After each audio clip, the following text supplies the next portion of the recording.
Okay, so let's get started. First off, I'd like to welcome you all this morning. My name is Marion Henry, and I'm the Program Manager for the Better Business Bureau of Manitoba and Northwest Ontario. On behalf of your BBB, I'd like to welcome you to our BBB Affinity webinar this morning. We're so pleased to have HR Strategies hosting this event, and we have Dan Furlan with us this morning. Dan has over 35 years' experience as an HR manager, specialist, and consultant in a wide range of business sectors, including manufacturing, healthcare, telecommunications, financial services, plus the automotive and service industries. He has expanded that experience since founding HR Strategies, Inc. in 2007 to deliver services to employers who don't have their own HR department. As an HR manager, trainer, and consultant, Dan targets practical issues and reoccurring challenges in the employee-employer-worker relationships. Specifically, he targets clarifying mutual issues and objectives, targeting reducing traditional barriers that interfere with performance, enhancing communication and problem solving. His overall focus is to simplify steps for the mutual success of employers and managers based on clarity of expectations, effective management. As the past president of the Human Resource Management Association of Manitoba, Dan has instructed many years at universities and colleges and serves on a number of nonprofit boards. So before we get started, I'd just like to cover a few housekeeping items for you. As you heard when we started the webinar, all attendees are in listen-only mode. If you do have a question functionality within this webinar, it is located on your right-hand side of your screen under the dashboard. You can add any of your questions you may have, and we'll have Dan answer those at the conclusion of his presentation.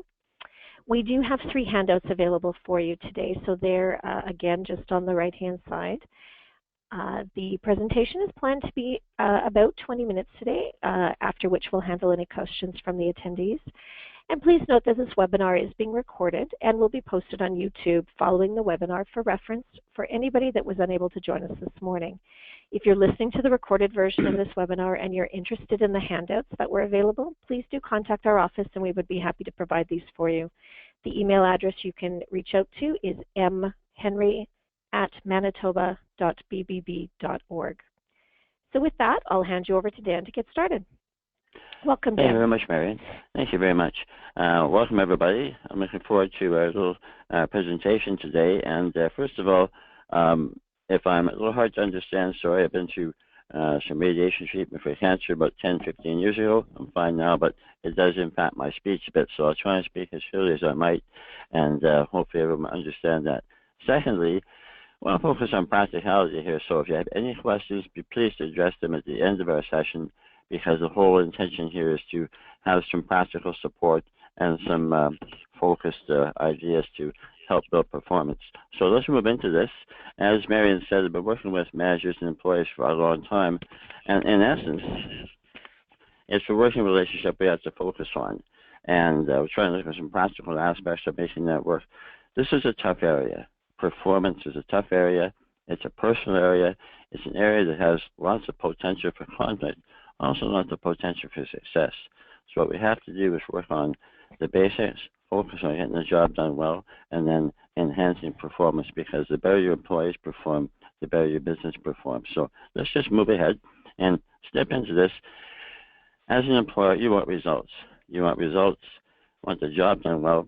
You really want capable, committed employees contributing to the business, whether you're a profit, non-profit. You want a contribution from your employees. You also want smooth, productive operations, and when possible, employees who can take on more. And later on, we'll talk about the fact that it's a tremendous advantage to be able to delegate work to people who are capable of doing it. When I do seminars, I always ask the managers in the room, how many of you have an expert working for you that you can delegate to? And a few of them put their hands up, and I ask them, what's it like? And they say, it's fantastic. I can count on them. I can focus on other stuff. So that's really our focus, to have as many of our employees as possible trusted performers you can delegate to, because all of you, I'm sure, have more things to do than there are hours in a day. Secondly, the basic premise we're looking at here is that most employees can do the job and want to. Let me tell you why I'm saying that. A long time ago, during seminars in performance management, We're putting it past the first hour of the session without most of the managers complaining about their employees. And finally got frustrated and said to the managers in the room, how many of you have bad employees? What is the percentage of really poor employees out there? Well, they mumbled a bit and they grumbled and they said, well, maybe 3% or 5% or whatever it is. Well, I've been asking that question for 25 years now, and the average is around 5%. So the vast majority of people want to do a job and can. We have some ways of dealing with the ones that can't, but let's just talk about the ones that are prepared to come in every day and perform. Number two, as I said before, successful employees, if they're successful, you are, and your employer is. And what we do is focus on collaboration to simplify and enhance the process. Means you have to be a partner with your employees, even the junior ones. Make them partners, give them confidence so they can perform even better for you. But what we need to do is make sure that they know what they're supposed to do. Whatever it is you want them to do, you want to make it clear. On top of that, it's fine to start out with a clear plan, but there has to be contact during the year. Whether it's every month or 2 or 3, you consult with them. I call them progress consultations. We'll talk about them. That is to keep them on track during the year, to give you the confidence that they're on track. And also, if you have to intervene and coach a bit differently, you have the chance to do that as well. So that's where we start. Now, let's understand their situation here. We did a survey last year on managers' priorities, and by far, performance management came up at the top. Managing performance is one of the toughest jobs you have. It's tied directly to your organization's performance, and it can be done very effectively. The problem is that we have tremendous dissatisfaction here. We have the same issues coming up in all sorts of organizations, profit, nonprofit, but both managers and employees are very unhappy with the process, and it's because we don't approach it in the proper way. So some of the issues we face are lack of clarity. People aren't sure exactly what their boss wants, the manager wants. Managers aren't comfortable with coaching or not sure how to do that. Feedback. I did a class last night at Red River, and unanimously they said we really don't get feedback from our managers. Even when we're doing the right job, we don't get feedback as to when we're on track. Also recognition.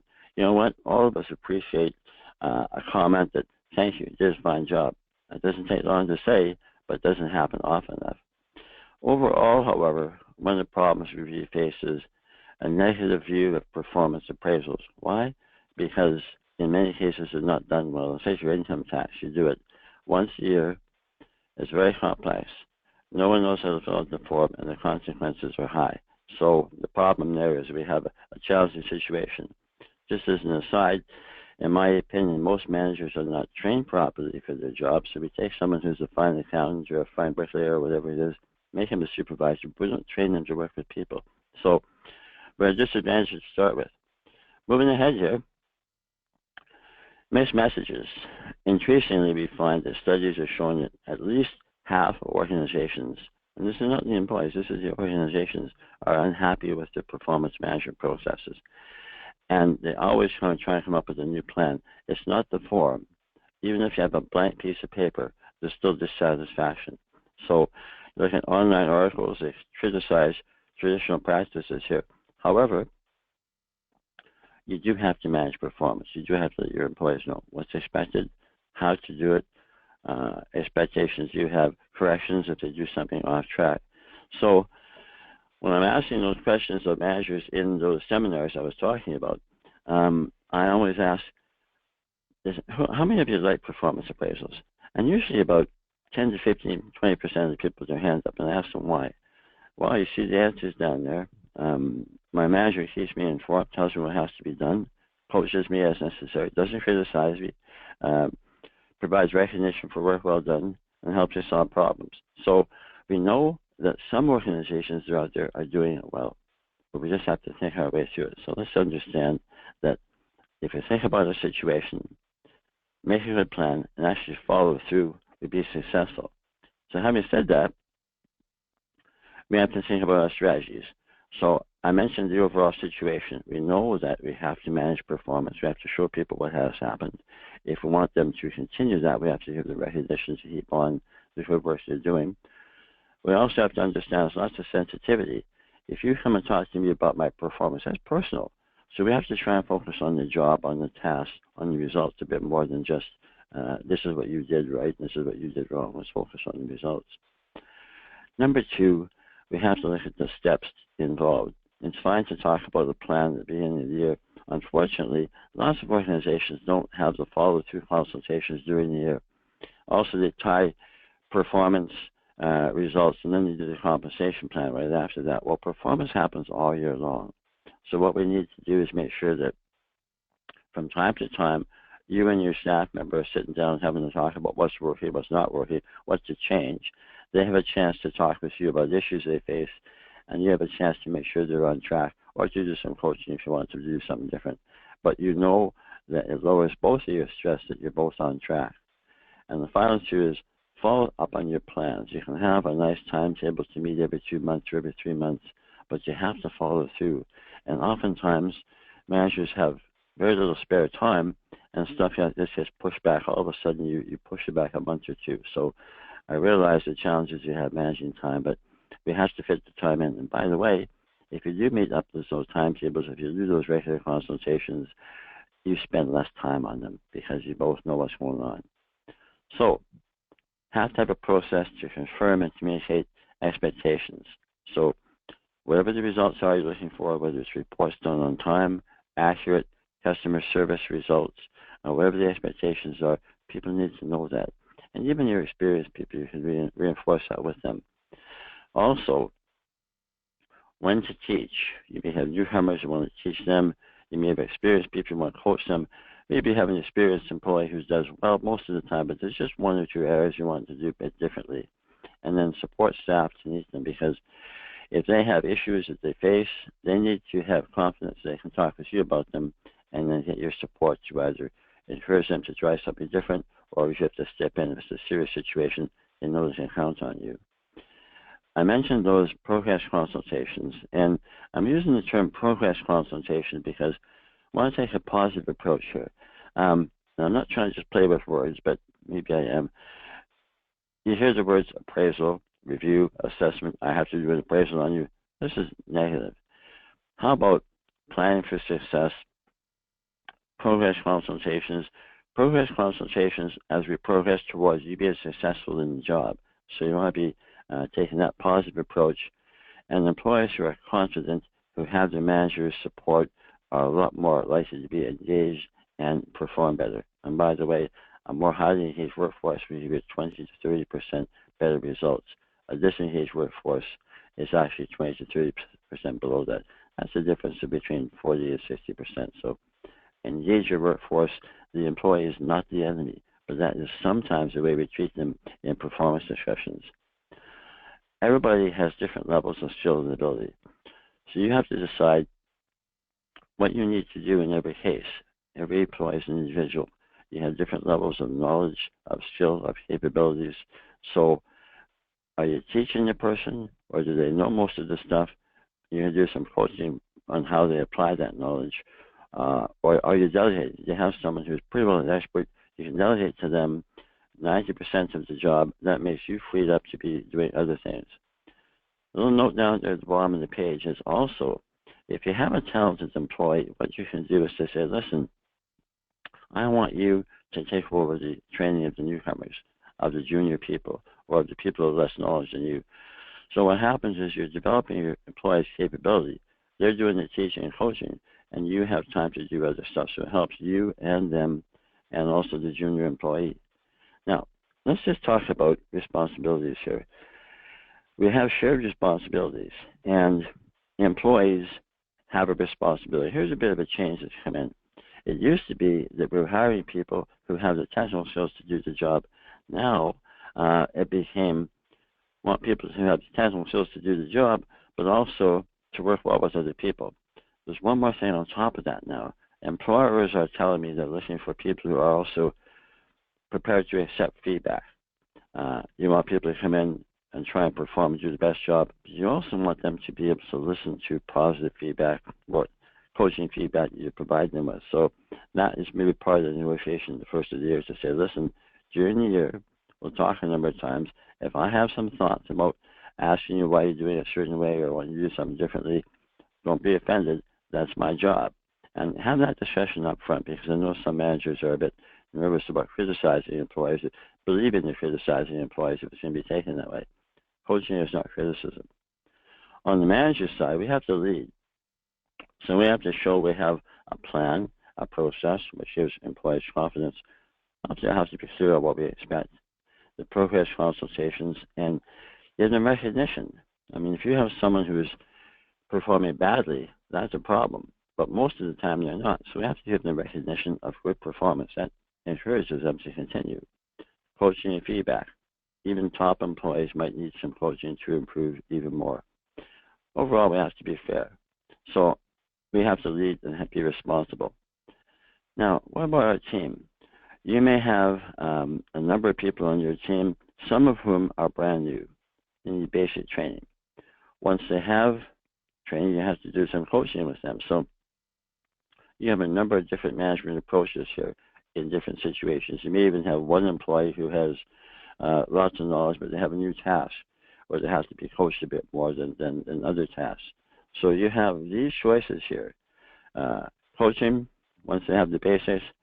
Delegation, where they have earned your trust. You can count on them to deliver things the way you want them to be done, and you don't have to worry about their performance because they're committed and dedicated.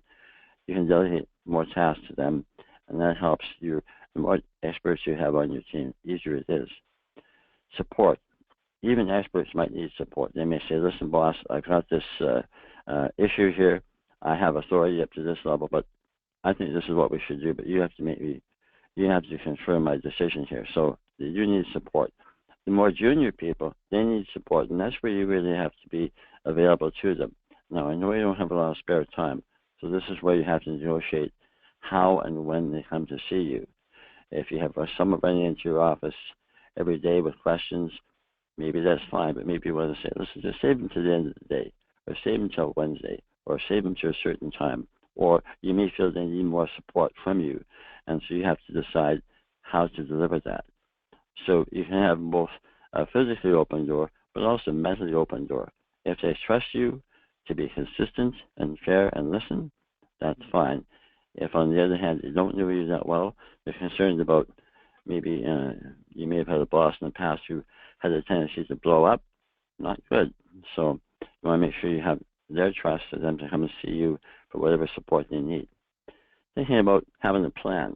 So specific steps you can take for collective collaboration. And you can collaborate as a partner, even with the most junior people. Make sure that you take them into your confidence. Give them some accountability. Even the most junior person can give you a monthly report to keep you updated on things. And then you confirm those steps with those people on what they're accountable to you for. So you may have a regular meeting plan with them. If the meeting is moved back, they should be coming back to you to say, when can we do this follow-up meeting to make sure it happens? So you start the year. It's really just a 1, 2, 3 process. Annual planning and goal setting. All performance appraisal processes have that in it. Set your plan, but the second part is those progress consultations, whether you meet monthly, bi-monthly, or every 3 months, which my recommendation is every 3 months. Those are planned consultations, and the easier they get, the less time you have to spend on them, and the better strength you have in terms of your confidence with your employees. Then at the end of the year, it's a wrap-up meeting to summarize items you already discussed. That's important because I don't know how many times I've been in a situation where managers come to me and said, oh, geez, I'm unhappy about Charlie's performance. When did you talk to him about this last? Well, I haven't actually. How long has it been going on? About 11 months. Well, now it's not fair to either party, mostly Charlie. So if you have a couple of things to talk about during the year, have some issues to deal with, at the end of the year, there should be no surprises. And that makes it easier for you and the employee. So have a plan. The simpler the meetings are, the clearer the meetings are, the more you focus on the priorities, the easier it will be. Don't postpone the meeting. It sends the wrong message. And those progress consultations I talked about, they help you to stay on track, to confirm progress, recognize and reinforce the performance you have, and coach or intervene as necessary. You see those little notes on the bottom there. If you see problems, step in. Most of the employee relations and performance problems that I see over the course of 20, 35 years could have been solved when they were small issues, but they had not dealt with. They've been larger and larger, and by the time you get to the end of the year, it's a real problem. So step in, and you might be in a position where you can say, Charlie, I had talked with you back in June, had an issue there, but you solved it by the time we got to September, so I'm really happy with you being on track. So you want to have those conversations as opposed to, I haven't talked to you about this before, but it's a concern. That is what you don't want to have because you really lose their motivation. Following through. We make a plan, we have to follow through on it. It makes sure things are on track from your satisfaction and from the employees to build confidence and commitment.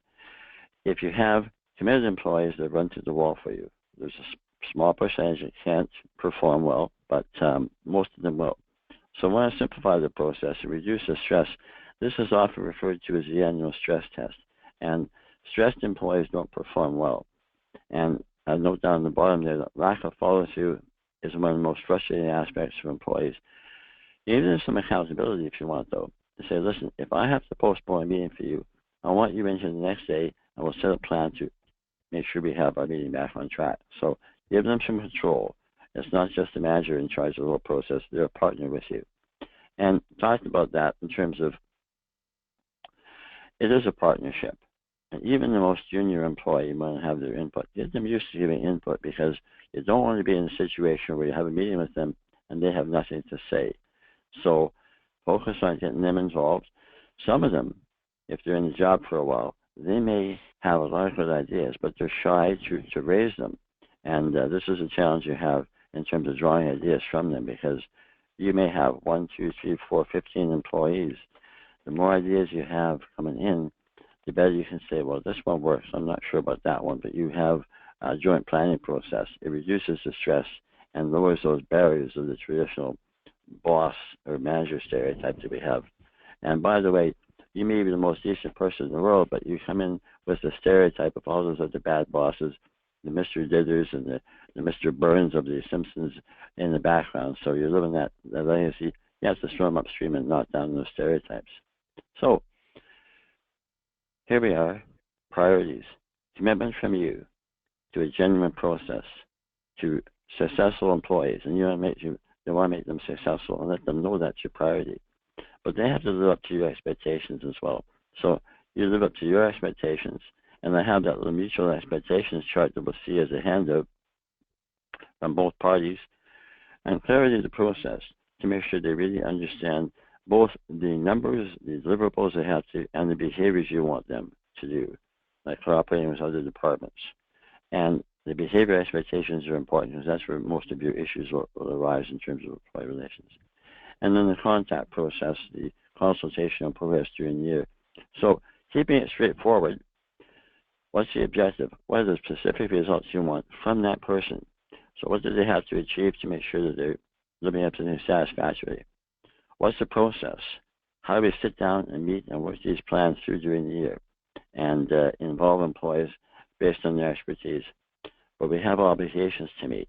And so those obligations, I just have a chart here that on the left-hand side we have clear expectations, training, support, tools and equipment, data to do the job, available to consult on progress, fairness and honesty. That's your job as a manager. Employees are supposed to provide a good effort, openness to accept feedback, efforts to enhance performance, and let your manager know if you have problems. And I've asked managers about this and told employees, listen, if you have a problem on the job, I've asked your managers, and they said they want to know about it sooner than later. So we have to encourage people to come forward with issues to let you know. The better informed you are, the better it'll be. And then make improvements to improve the process. So it's a partnership deal, and everybody has responsibilities. So if you talk about this with the employees in the beginning of the year, you start to bring them into the process, and it's not just top-driven, it's a partnership. So lowering the barriers. The better we collaborate, the better we understand what their priorities are, and each employee is different. And the more they understand you, the less time is spent looking over their shoulder. The more trust they have in terms of your priorities, the better it is for them. So it's your investment in them, and also you will find out during the year who needs more attention and who's more able on their own to move ahead. You'll find a quite difference in some of the employees you have. So the contract progress consultations I mentioned.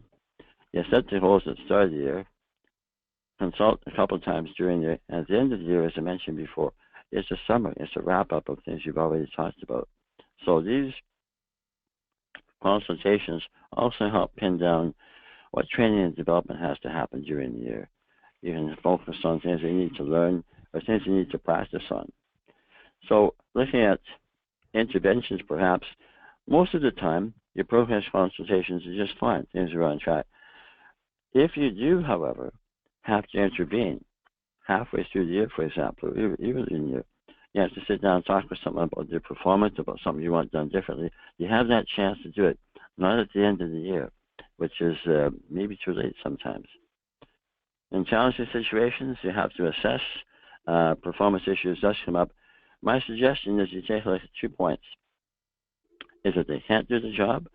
Is it training, support they need, capabilities that they just aren't able to do that type of work? Personal issues, which come up more often these days, or other reasons. Maybe the organization has done something that kind of bothered them or caused a problem. On the other hand, is it won't do the job. This is where you have a problem employee, carelessness, lack of effort, loss of motivation. So in those cases, we have to maybe calm down and look at how we can fix that. On that item, just to look at this point here, how to raise issues. If it's a minor issue, you can fit it into the coaching, the interventions during the year, the coaching to use your progress consultations as a tune-up as necessary. More serious situations, you might want to have a separate meeting to make sure the employee understands your concern, to have them point out to you what they did and why. If they have a good reason, that's fine. But you really want to nip issues in the bud so they don't get worse. And you may have to track performance closely to make sure that it stays on track. And unless it's a really serious problem that they obviously were off track, you may have to do some joint problem solving with them. And the problem solving process, I know in terms of time, I'm just going to go through this very rapidly, but I'm just going to show you this next chart here. There we are. Sorry. What problem is this? Gather information. You have some opportunity to sit down and talk with the employee because they may be able to explain why they did what they did, or they may not have an explanation. They may not be able to satisfy you with why they acted a certain way. If you do have someone you report to, keep them involved too, because you want to make sure they are going to back you up if you have to take action. Then you develop options. You may have to decide to have more patience or less patience. So you look at what option you have there, and the employee's response really makes a big difference to you. And then move forward with your solution, your plan, which is a whole separate presentation I can do, to monitor and adapt your plan, and then watch out. Once you have a plan started that you commit to an improvement, make sure you focus on watching over it, because sometimes it doesn't happen the way you expect it to. And you want it done properly. Problem solving allows you to target the most effective issues. If it's a reassignment, training, and support issue, you can take that route. If it's a behavior problem, you may have to take a more serious and less patient route, but don't overreact. Do it wisely. Your interventions options, it could be teaching or coaching, be counseling or warning as necessary. Performance improvement plans, you can find these online. I also have a sample if you want one. It's a 2 to 3 month accelerated performance appraisal process. If the person is not successful, employment may be terminated. But you don't embark on one of these unless you think you can salvage the situation. If you do terminate employment, documentation is very important to document what you did, to demonstrate a fair approach, and in some cases to show the employee why the action is being taken. So that's a whole separate issue as well, but you have to back it up if you're going to terminate someone on performance. And believe me, most of the time when the claim is on performance, they don't have the backup to do it, and they lose in court. So documentation is very important. So moving ahead and wrapping up, we have control, but we need to commit and lead. And most employees will do the job, but we have to be clear on our expectations and reinforce them. So we have to have a simple process to do that. Ongoing progress consultations make a big difference. They help you to coach and improve performance or intervene as necessary. So it's been very rapidly going through this. I know our time is tight here, but what I'd like to do is encourage you to ask questions. Marion, I'll turn this over to you, and we'll see what questions pop up and see if I can respond to them in a timely manner. And thank you very much for listening. Sorry I went so a bit rapidly, but we have lots of stuff to cover. Marion? Thank you very much, Dan. We did have a couple of questions that I will ask, and if anybody else has some more questions, please feel free. April, I noticed that you had put a note in that the voices were echoing and it was difficult to hear. I'm sorry I wasn't able to get to that while Dan was presenting. Hopefully that worked itself out. We have a question from George. He's asking whether the webinar will be available for viewing after it's over, and if so, how we access it. George, I can address that myself. We have recorded the webinar this morning, and it's going to be available on YouTube, on the Better Business Bureau YouTube page following the webinar. If you would like an actual copy, I'm sure that Dan may be able to provide that information as well. Yeah, just email me at HR Strategies. Yeah, just email me at hrstrategies@mymts.net. Great, thank you. Were there any more questions that anybody had?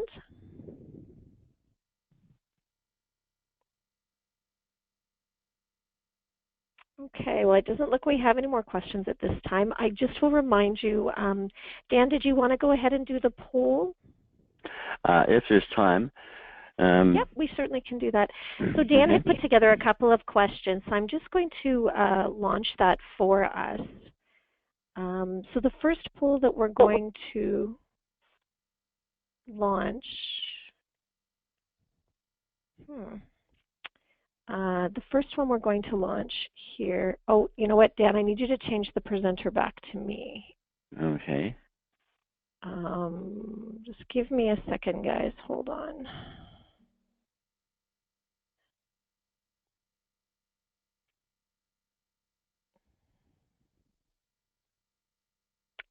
Okay, so to launch the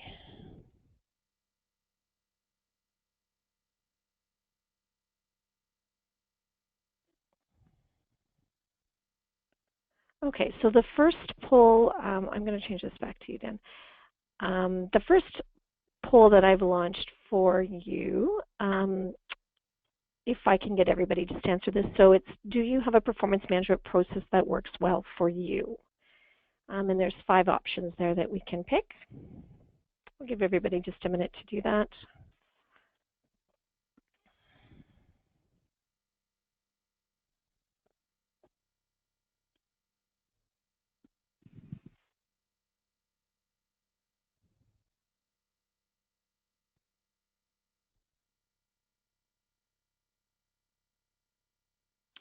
Okay, so we do have, we had almost everybody on the call indicated that they do have one and that it's not too bad. So that's our first poll. The second one that Dan had asked was, in your experience, how effectively has your managers been at evaluated the performance at your business?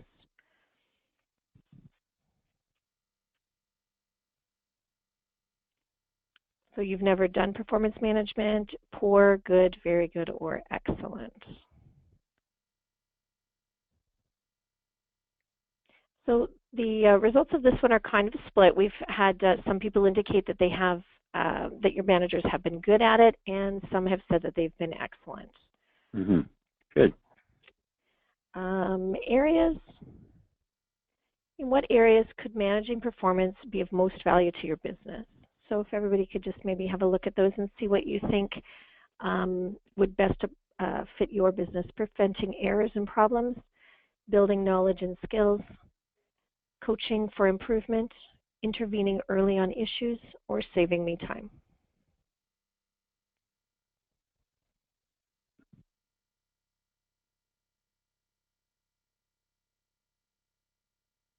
Well, it looks like we're unanimous, and oh, maybe not. So we've had some answer building knowledge and skills, and some answering intervening early on issues. Thank you for participating in that.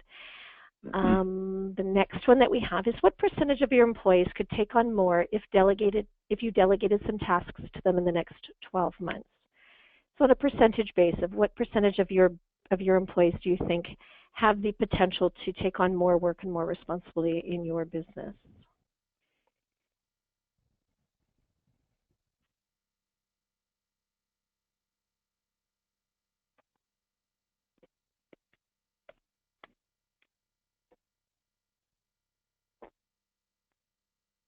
Looks like we're unanimous on this one. Everybody is indicating that their employees, they believe that 76 to 100% of their employees. Oh, we just had a late vote there. So we have some that are seeing 51 to 75%, and some that are saying 76 to 100% would be able to take on more tasks. That's very good news. Yes. And the last poll that Dan had prepared for us today was, would a simple, practical performance management approach aid in your business? No, likely, possibly, most likely, or definitely. I'll give you guys just a minute to look at that.